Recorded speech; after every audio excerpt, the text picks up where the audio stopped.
What is your butterfly effect? Serious. I hit random chat on ICQ in the 90s and met my future wife. Biggest branching point in my life. Without that, I'd have led a totally different life. Whoa, D sounds like quite the opportunity occurred.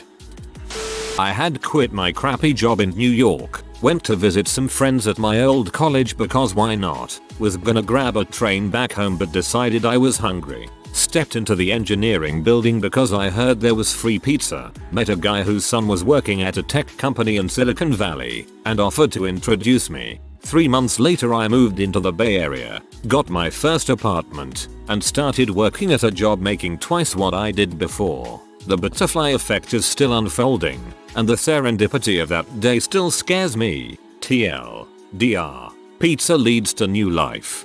Man, every Silicon Valley story starts with visiting friends.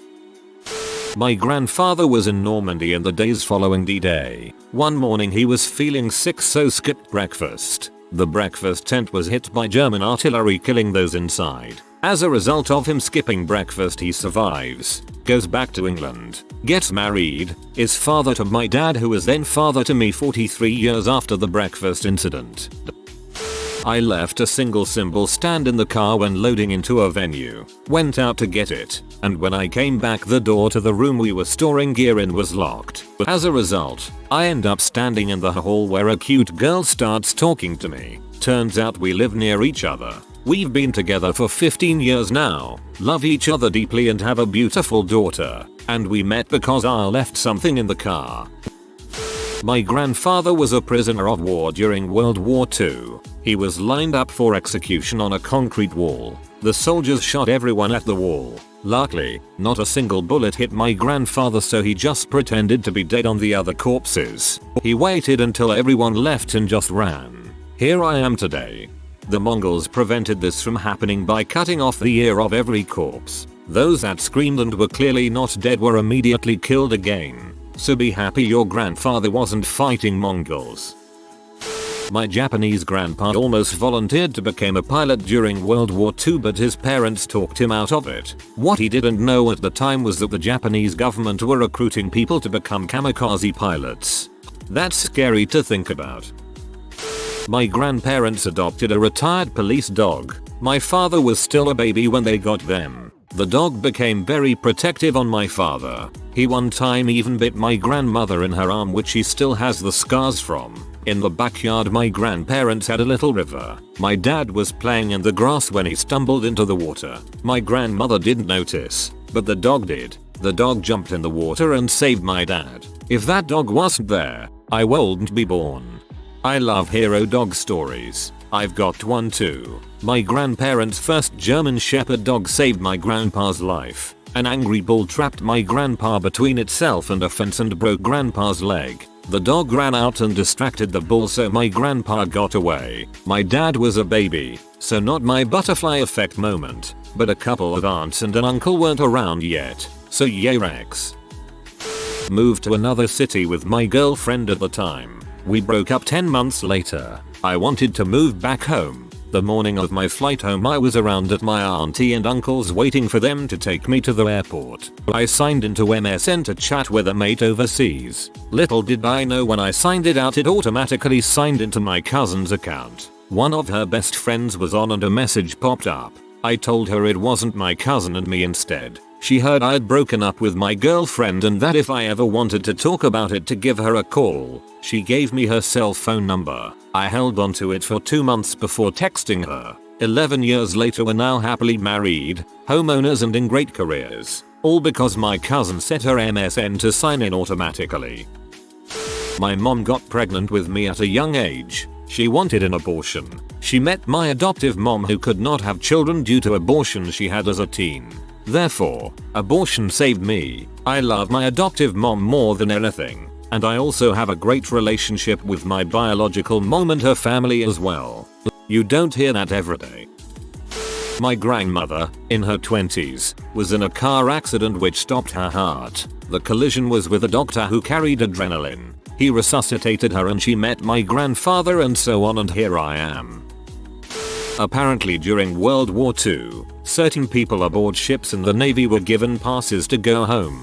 They handed out these passes randomly, so there was always a constant amount of people on the boat, just different people at different times. Anyways, my grandfather's best friend in the Navy, who was also a torpedo man like himself, had just received a Dear John letter from his wife and wished to go home to try to repair the marriage, or whatever. Around the same time, my grandfather received his pass and didn't really have a reason to go home back to NY, so he handed it over to his friend to help him repair his marriage, or whatever. Anyways, the process of going home from the Pacific meant hopping from ship to ship and getting closer and closer to home along the way. What ended up happening was the ship my grandfather's friend was on at the time was hit by the Japanese and killed my grandfather's friend. Had my grandfather's friend's wife not written that Dear John letter, my grandfather not have given up his pass to go home, and I would not be here writing this message to reddit.com, as it would likely have been my grandfather who was aboard that ship. My grandfather always said he felt guilty of his friend's death. His friend's name was Danny Burns, and he was from Massachusetts. My grandfather served on the HMAS Canberra during the Battle of the Coral Sea. His ship was also torpedoed by the Japanese. He had not long finished his shift in the stoker engine. His section where he was working was directly hit. Cheers to our grandfathers. Insisting on not taking breaks every couple hours on a family road trip. As a result of us wanting to rush back home after our holiday vacation, we just kept driving back home over a course of a few days without taking stretching breaks. Within a week of returning back home, my father had a pulmonary embolism and passed away. Apparently he had a blood clot from the time spent sitting in the car driving, the stress of the journey, and worrying about his job due to personal reasons. Maybe if we had taken breaks and didn't pressure him, he would have lived longer. He did have a history of multiple heart attacks. It still haunts me to this day. I'm so sorry for your loss. My grandmother was born into a wealthy Irish family. During World War II she was only 16 and being forced to marry a much older man. Instead she ran away to England and pretended to be 18 in order to work as a nurse in a hospital. She got engaged to a British pilot and was soon to marry when he was shot down. After his death, the matron of the hospital discovered that my grandmother was not 18 and was going to kick her out, but after telling her story, the matron took her in and let her keep working at the hospital. They both happened to be at home the night the hospital was bombed and the wing my grandmother worked and destroyed. After the war she moved back to Ireland, but not back to her family. She instead moved in with the family of a nurse she had become friends with during the war. My grandfather was a baker whose wife had died of illness several years earlier. He delivered bread to the house she was staying in, that's how they met. For this and many other reasons my grandmother was the biggest BAMF I've ever known or will know. I miss her with all my heart. Don't know how many greats in front of grandma I need, but I was told down the line that my grandmother went into labor days before her voyage on the Titanic, causing her to miss the trip.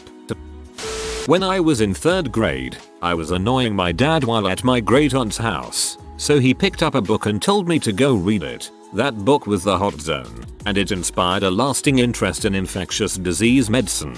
Because of that book, I attended a certain academic summer program in middle school because it offered a course on the history of disease. I ended up returning for 3 more years and making some of my best friends at that program. Last summer, I worked as a staff member at the same site where I took that first course. At that summer program, I learned how to spin poi badly. Once I got to college, after writing my Common App essay on the Hot Zone, this led me to join my school circus and fire arts club and learn more poi, among other things. I'm now president of the club.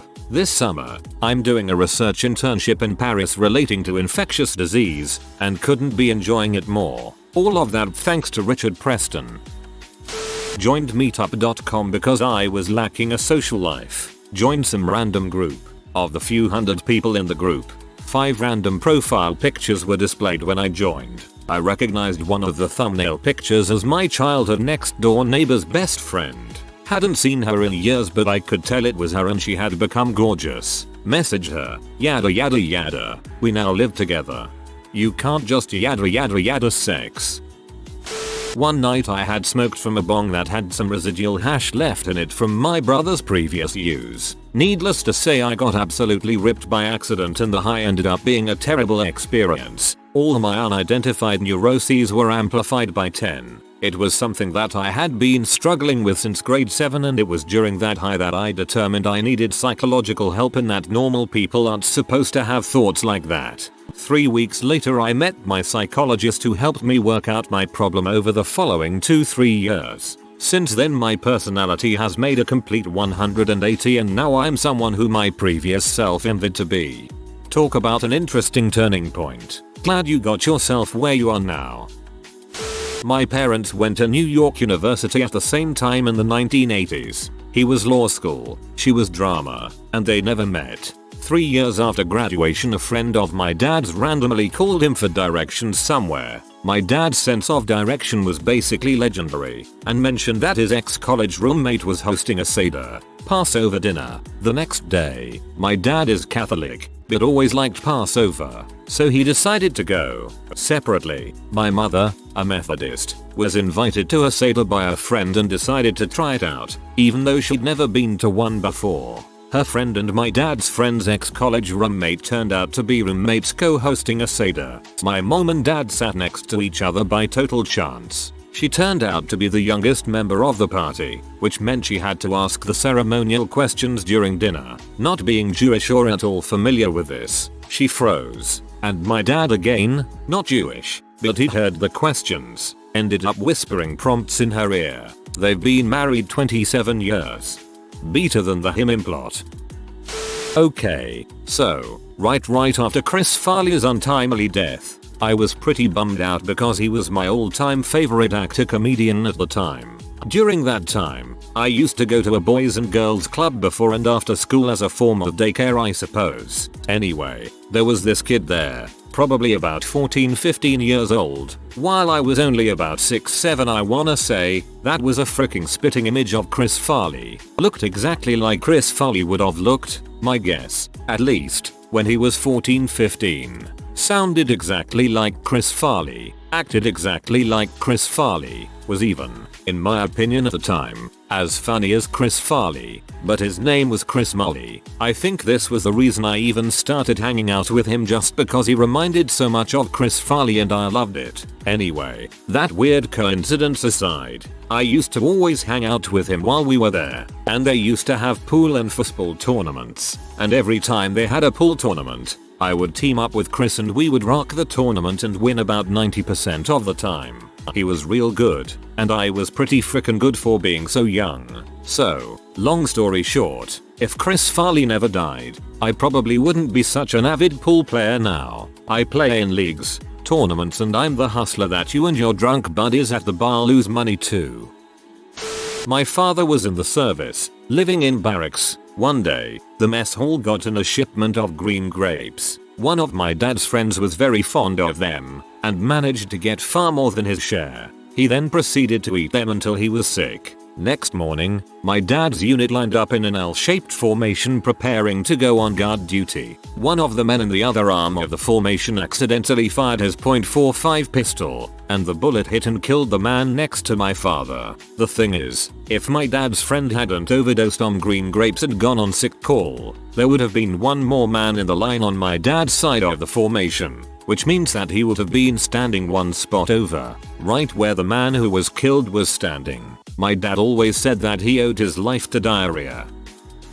I got a random phone call to go to a movie with a girl I worked with and her friend who happened to be dating my friend. Went for coffee after, where she said how she was looking to move to town. I had a room open the week before, so she took it. Made many new friends through her. Dated her. Didn't work out. And even met the eventual love of my life, all as a series of events following that one call. Can't imagine where I'd be if I passed on that invitation. This is a really good one. Things you never would have thought twice about as they happened, all snowballing to the end game. I heard a song by Shakira when I was younger and I really loved it. I started listening to all her songs in Spanish and started teaching myself. I became fluent by the time I graduated high school. I studied it in college and am now married to a man from Central America. Shakira influenced all of this by that one song I heard when I was 11. Met a friend in high school. Started skipping occasionally with him. Started just staying home whole days cause I was already behind. Dropped out of high school. Started drinking a lot because I never saw anyone. Found a pack of smokes one night on the ground when I was drunk. Quickly addicted. Got a kitchen job that lets you break more often if you smoke. Now I drink like a camel and smoke like a chimney. You can turn it around. It just takes one decision today. It was 1944, in northern Germany. My father was 4 years old. He was gathering driftwood on a beach with his friends. Gathering firewood was usually the job of the youngest children. A British aircraft began to sweep the beach with machine gun fire, so they ran to a row of overturned fishing boats and hid under them. When the aircraft had left, every boat except the one they had hidden under was shot to splinters. If he hadn't chosen the right boat, he wouldn't have survived to also survive a couple American bombings, a refugee train across the frozen North Sea, starvation in the winters of 1945 and 46, immigrating to Canada and meeting a nice English girl who became my mother. Guess there were a whole bunch of butterfly wings in that story. I might be a hopeless romantic, but I choose to believe that the pilots were looking to disable the fishing boats, and saw the kids taking shelter and deliberately didn't shoot that boat. The pilots were brothers, fathers and sons. They would have avoided the kids. This was, I think, true of both sides. Finally, an Ask Reddit that might be relevant. While I may have had many of these moments, the one that has surprised me so far is the following. This was after I had just become 15 years old. With my quinceanera and all, I had been bought contact lenses so I didn't have to be wearing my glasses that day. After that, I had decided to just wear them regularly and try to ditch the glasses since I kind of liked how I looked without them and wanted to try out. It was the 29th of February, a Sunday. I know because the Oscars were going to play that day. We went to ride our bikes on a park and we had planned to get some pizzas. I originally wanted to wear my contacts as I had done so, but my friends were already pressuring me to go, and after many failed attempts I said frick it and went with my glasses on. It is worth to note my bike had not been in the best of states, but I went anyways. What's the worst that could happen anyways? When we were on our way back, the worst did happen. My brakes failed me. It wasn't that they couldn't brake, but it wasn't strong enough brake in time to stop me from going into the street, over where we tend to ride on the sidewalks. Bike paths and that stuff are still relatively new in my country, so I made a gamble. I'd make a sharp turn towards the nearest sidewalk and try to go between two telephone booths that were just the start of it. Crappy plan is crappy and I end up hitting face first with the corner of one of the phone booths. I didn't feel anything, but I can feel blood trickling. All I want to do is stand up and eat my goddamn pizza, but my peers push me down while they call an ambulance. Just while they do so, a sports car rides off like if it were in a race. I'm a bit relieved that I didn't choose the street after all. At the hospital, the doctor checks me up and fixes me. Fortunately nothing is broken and it's just some sticks that I need. After the wound healed, my dad noticed that the scar I developed stops just right where my glasses would have been on that eye. In other words, had I not taken my glasses that day, I would have most likely lost my left eye. Now I sport a cool scar which few people can see as my hair naturally covers it, but is a good story to tell.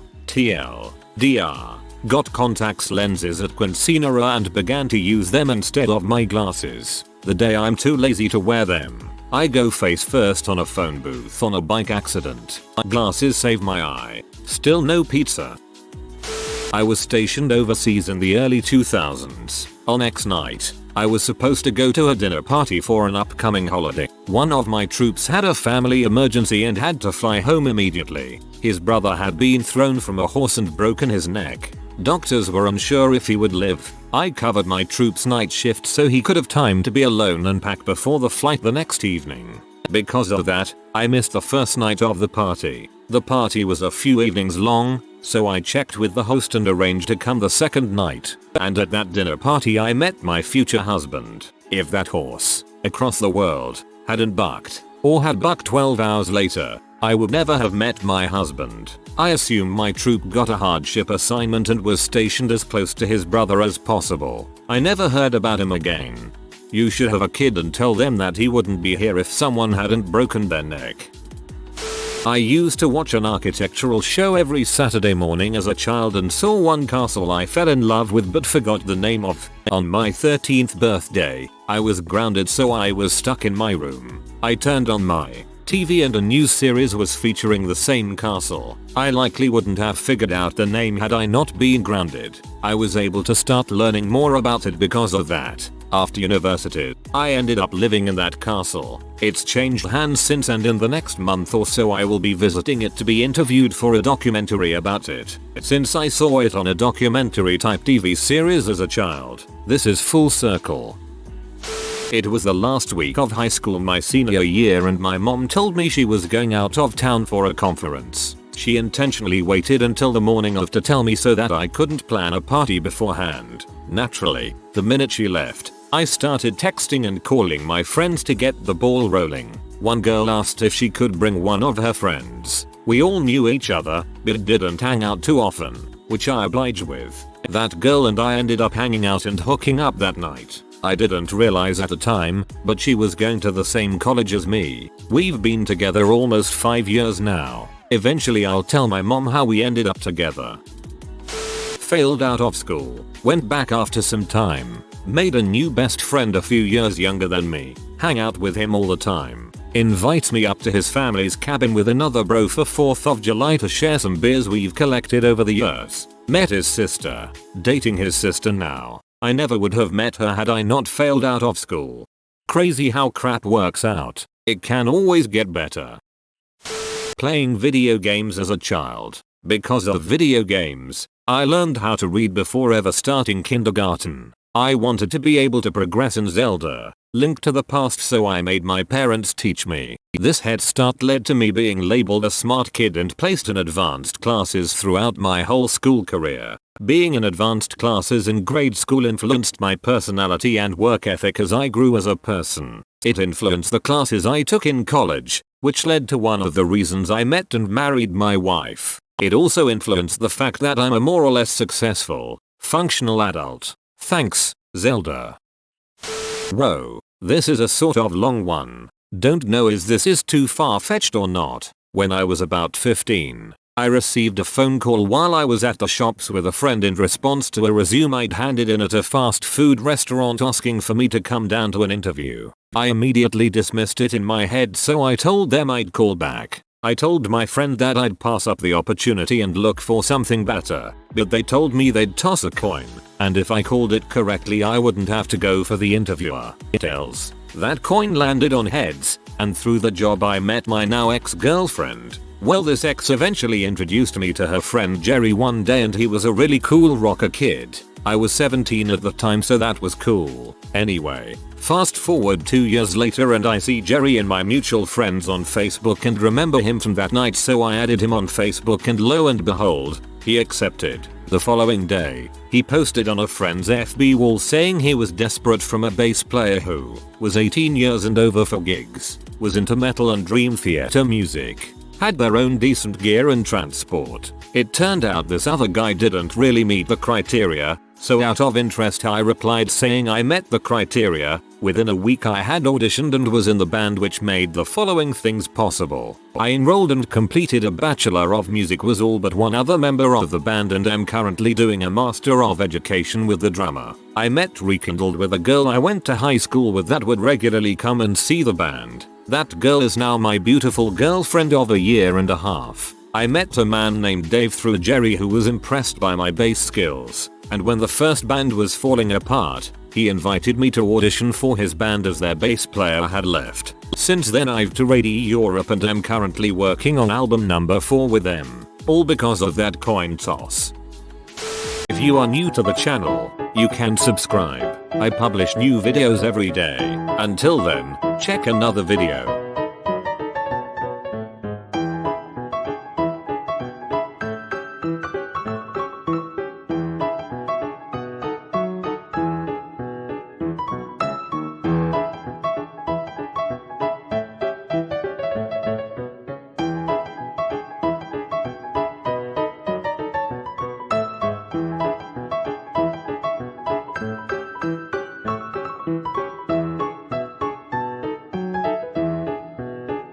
Bye for now.